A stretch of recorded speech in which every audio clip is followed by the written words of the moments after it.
Greetings, fellow Insomniacs, and welcome to Insomniac Gaming Theater. I am your host, the Crazy Player. Welcome to part 3 of our Let's Learn series for Dark Souls 1. I'm going to call this one Death Doesn't Matter Part 1.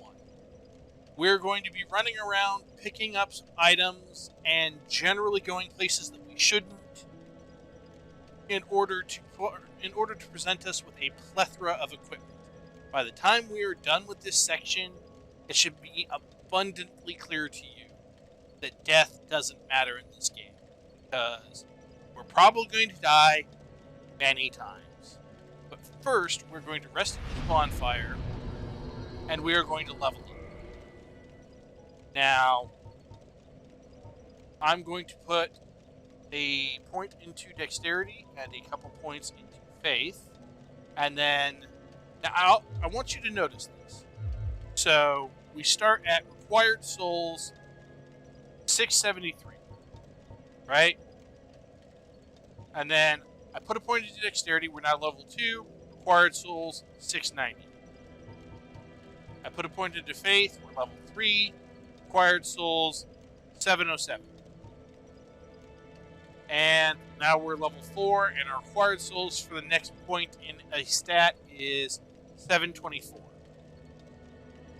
Because level 1 is the lowest in this game, we're starting from the lowest required souls possible. This is part of the reason why I said we should take the Pyromancer. So we are going to confirm that reinforcement.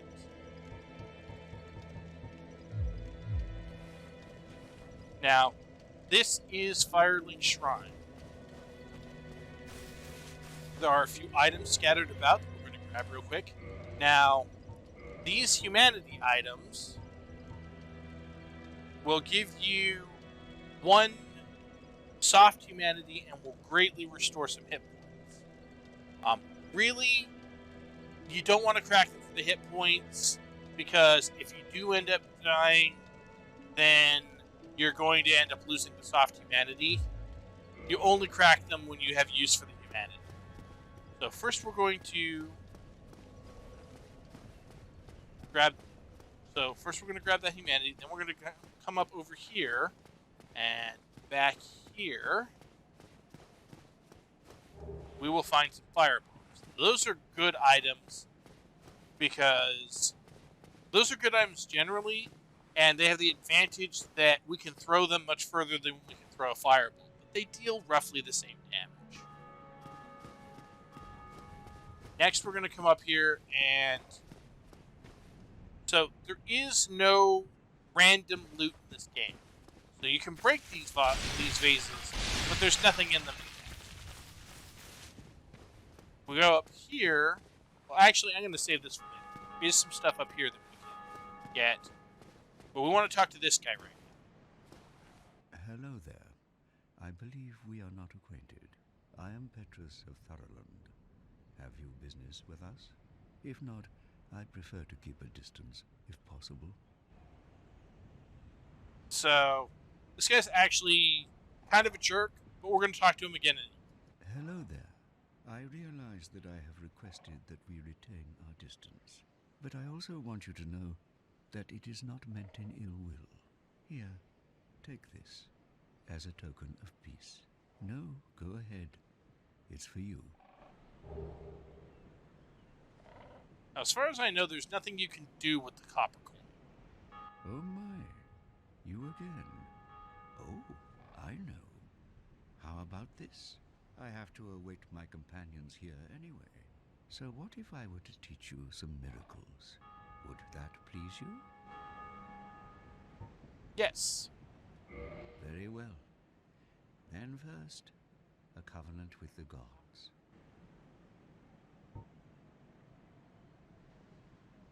Yeah. So we're going to join the Way of the White here. It's not a very good covenant. It doesn't really have any rewards, and there's no way to advance in it. But the important thing that it does do for us is if we decide to Excuse me a second.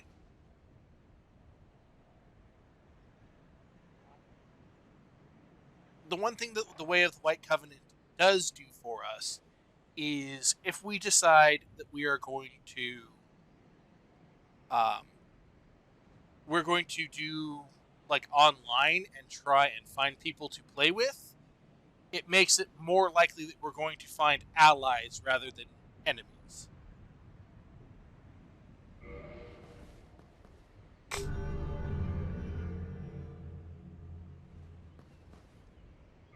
Now let me share my miracles. Only their ultimate effectiveness will be determined by your efforts and your faith. So we can purchase items from this guy, mostly miracles. He actually has some pretty decent ones. In particular, Homeward is an excellent miracle because it takes you back to the last bonfire that you were at, but it requires 18 faith. So, and 8,000 souls, which at the start of the game right now definitely seems like a lot, but it's not as bad as it seems. He'll also sell you a couple of talismans. Don't worry about this. He will also teach you a gesture. And you can talk to him, but he mostly says the same stuff over and over again. Come again. The effectiveness of the teachings depend upon your faith. Which is his way of telling you that the effectiveness depends on your faith stat. So, now that we have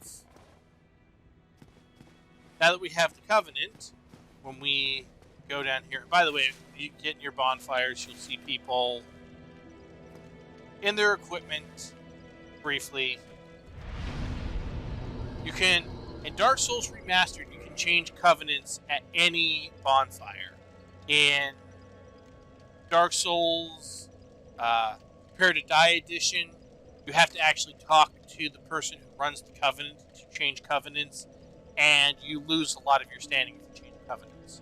In Remastered, it's not a problem. Your standing stays the same no matter which covenant you change.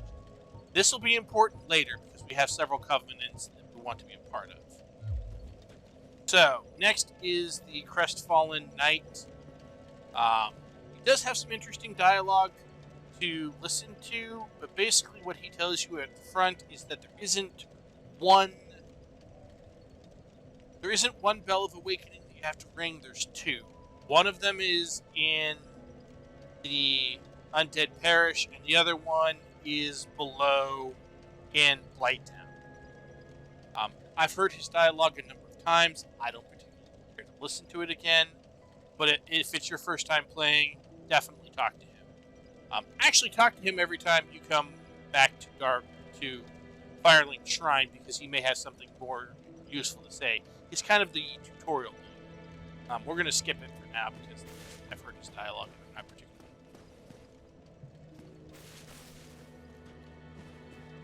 Now, down here is the Firekeeper. It's important to remember that she is here because we will be bringing her stuff later. And also, there's going to be a guy over here who's important later. Now, if you're feeling confident, you can drop down right here and drop down onto the stairs right there. Personally, I prefer to go this way. Now, I do need to point out, this is wide open. You can absolutely fall off the edge.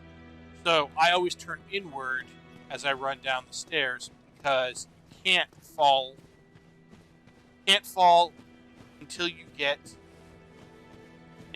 over to here. Now, this lever right here is important. It won't move as long as the platform is up here. If the platform is down, you have to pull this lever to bring it back up. And if the platform is down, trust me on this, if you fall, it will kill you. Now we're going to take this platform down.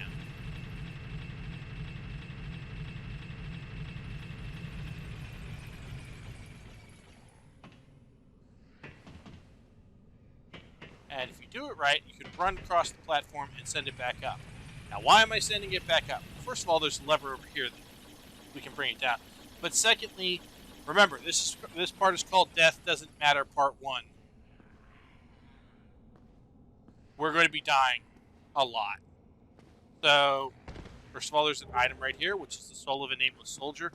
Do not crack any of these until we're done with until I tell you to.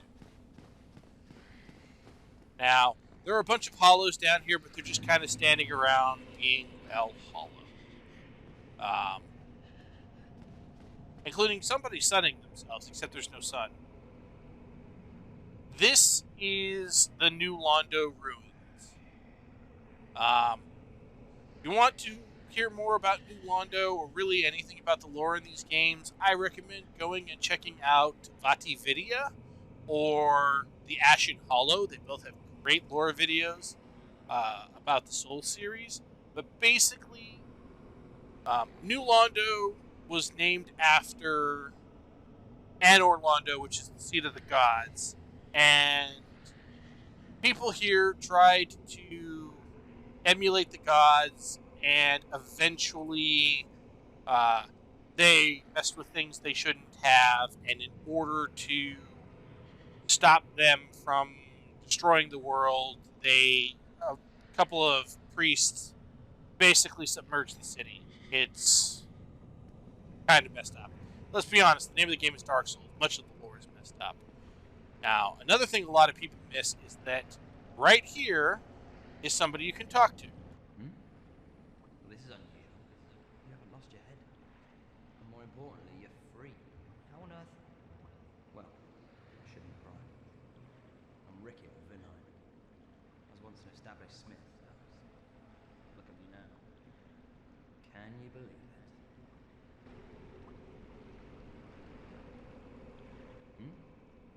What is it? Have you? Oh no. Don't worry. I've no intention of escaping. It's safe here. Can't bear the thought of going hollow out there.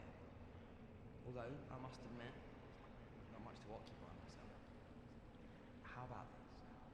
I could forge your weapons, albeit with rather minimal tools.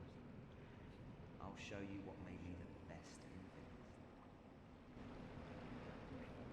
So, he is actually the first blacksmith that you can find over the course of this game. And he can upgrade any of your weapons if you have the required upgrade materials, but he can also... this is also the guy that you talk to if you are going the magic path, because he can make your normal weapons into weapons that scale off of your intelligence and do magic damage. That's very important. You can also repair your equipment. You can also buy some stuff from him. He has a couple of spells, which is also telling that he is magic related. And he'll sell you a sorcerer's catalyst. Don't buy these things from him. There are better vendors to buy this stuff from later. You can also talk to him.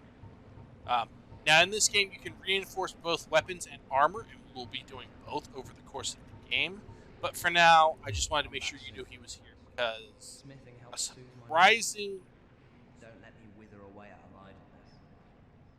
a surprisingly large number of people don't even know this guy is here.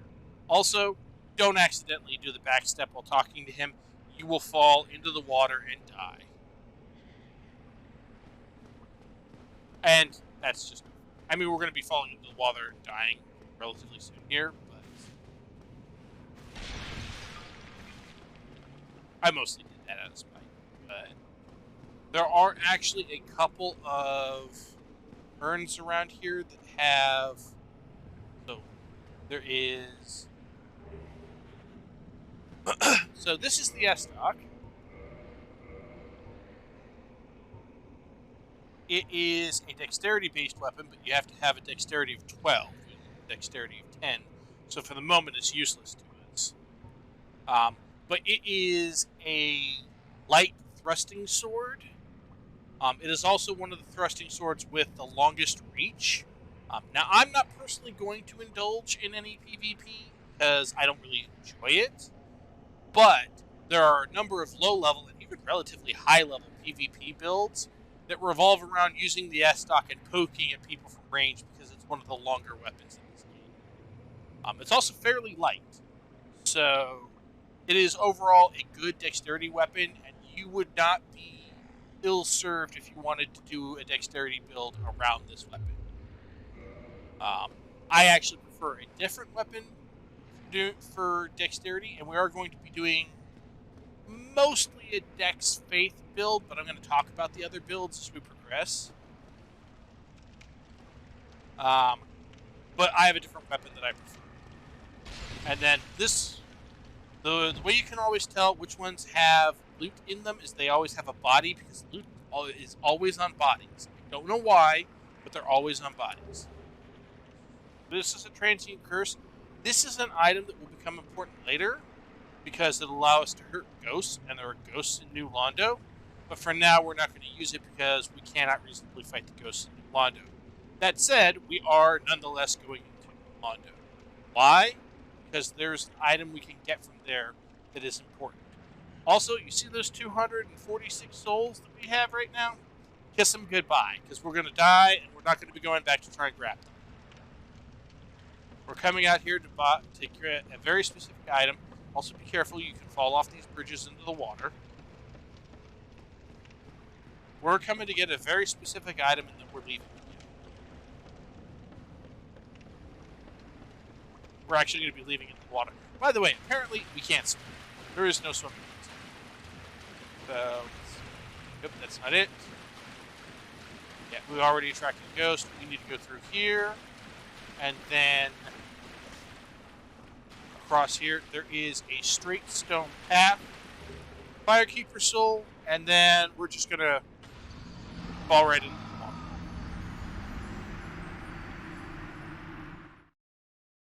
Which kills us, but we're okay with that.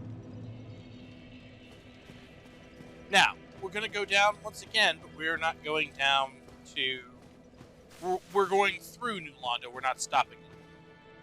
But we are going to stop here and talk to the Firekeeper.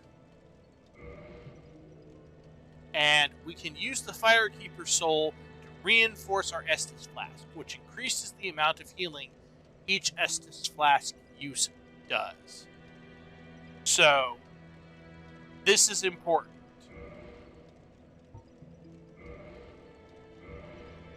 Never crack a Firekeeper soul for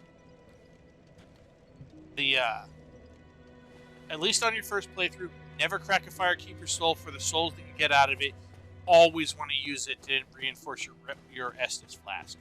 Always.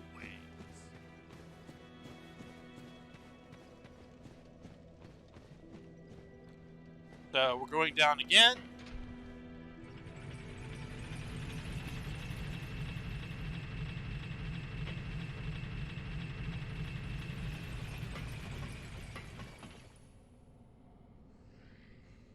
And I'm once again sending it back up as we run out, because we're going to be going back up a different way.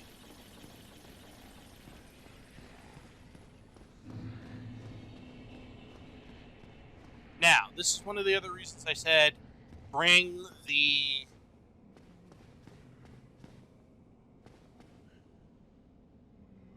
take the Master Key. Because this lets us exit into the Valley of the Drakes. Now, we are way too weak to fight most of the things down here. There's a couple of exceptions. Also, this leads to Blighttown. This is very important because we're actually going to be coming back this way later and entering Blighttown from the bottom and then working our way up. So, remember that this is here. Now, I'm going to, we're going to do this together later. But for now, just remember this.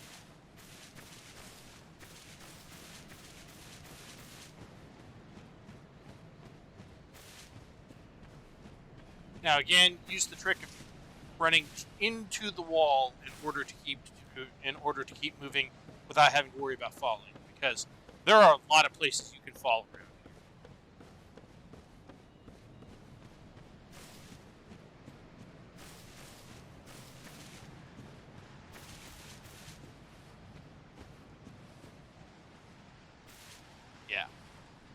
Be wary of danger zone. Like, these things are all correct. Okay, so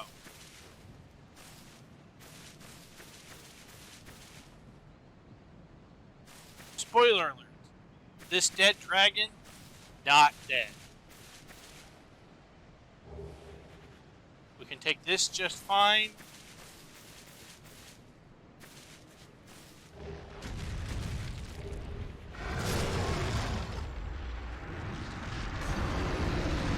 We got smoke. I was actually expecting to roll out, but we got smoke. It happens.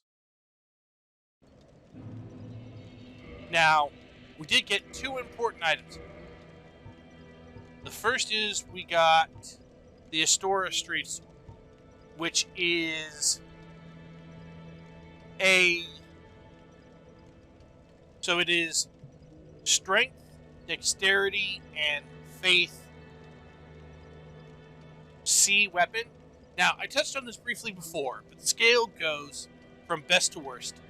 S, A, B, C, D, and E. There is no F. And this requires 14 faith to wield, which is where I'm heading for. But you don't have to use this weapon. There are a couple of other weapons that we're going to get along the way that are also very, very good. I find this to be a good starter weapon. But for the moment, we can't use it. But if you're looking at doing any kind of faith build, this is a good starter weapon. And if you're doing a Dex faith build, it's very good. At least I like it. On a similar note, we got the Dragon Crest Shield, which has high fire resistance. This means we'll be taking 85% less damage if we use it to block fire. Far more importantly, it is a 100% physical reduction shield. So if we block with it, we will take 100% less damage, or more importantly, no damage from a physical attack, and it has a stability of 55. All that for slightly more weight than the shield we're already using. So we're switching to this. Alright. Back down yet again.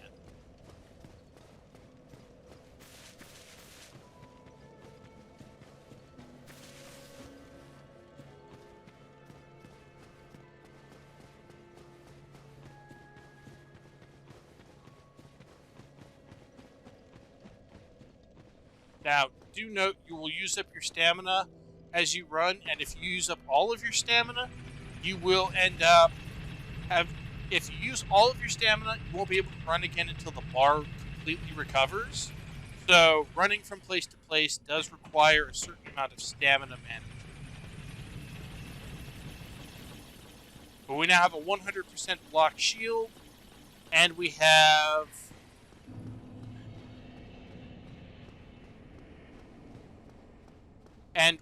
a decent weapon for anybody who wants to do a faith build. Oh yeah, I always forget this is here. Soul of a Nameless Soldier. You'll find a lot of that, by the way. Items hidden where if you turn around and you look, they're right behind you. So, do that. Pretty much anytime you come through a doorway, turn around and look behind you.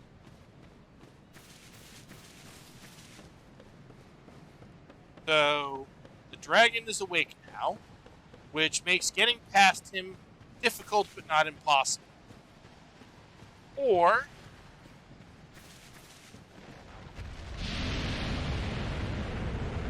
so he vomits sludge at us.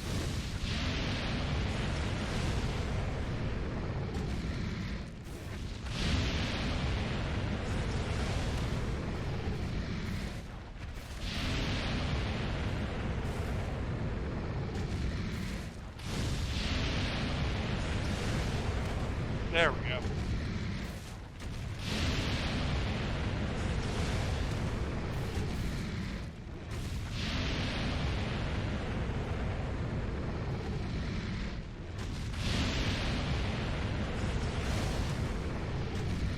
Yeah, we're having a hard time hitting it.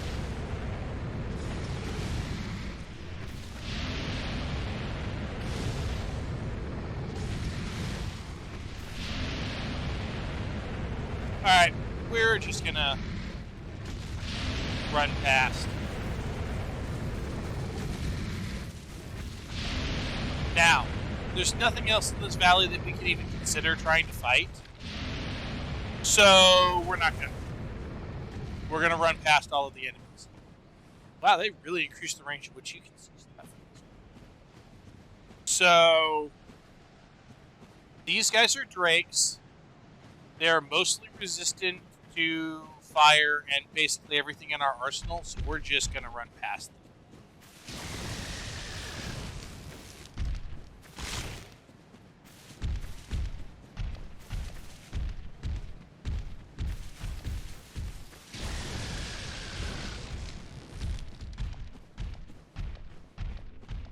And we're gonna run up here.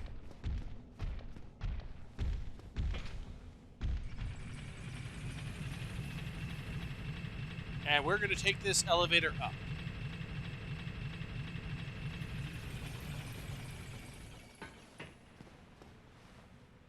Important note, the lever for this elevator is right there.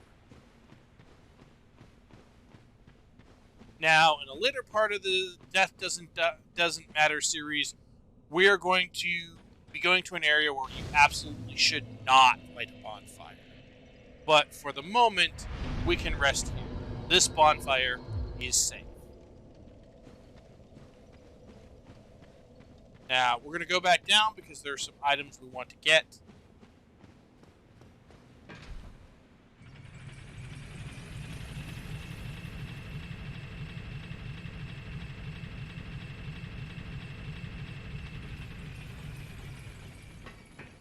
And we're almost certainly going to die getting them, but that is okay because we are going to respawn at that bonfire back up there.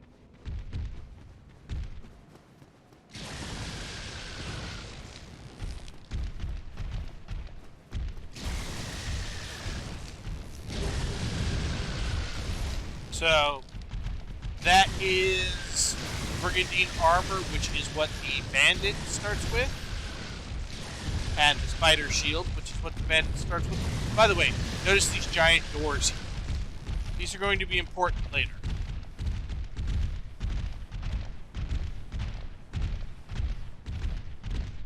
And then up here we find the red Steerstone ring, which says when you're... Oh, here. Raises attack when HP is low. Now, I know that there are a lot of speedrunning builds around that use this as part of their way of doing things, so that because the boost that it gives you to your damage is actually really high. But in general, this actually isn't that useful for the brand new player. Still, we're going to put it on because it's, well, better than nothing. Alright. So, if we climb down, we're going to be right behind that guy, but we're going to try it. Realistically, expect to die trying to get out of here.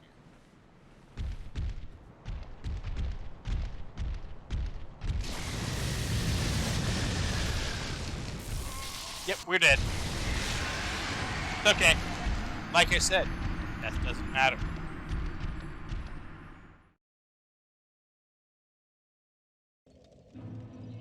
So, we are going to respawn back at this bonfire, which is fine, because this is where we want to be. Because the next part leads out that way, and not back down into the Valley of the Drakes. And with that, I'm going to call Death Doesn't Matter Part 1 to a close. Hopefully you will join me next time for Death Doesn't Matter Part 2. And until then, get some rest. Thank you for joining us here at Insomniac Gaming Theater. If you enjoyed the content, feel free to give us a like, subscribe, or support us through the Patreon link in the description.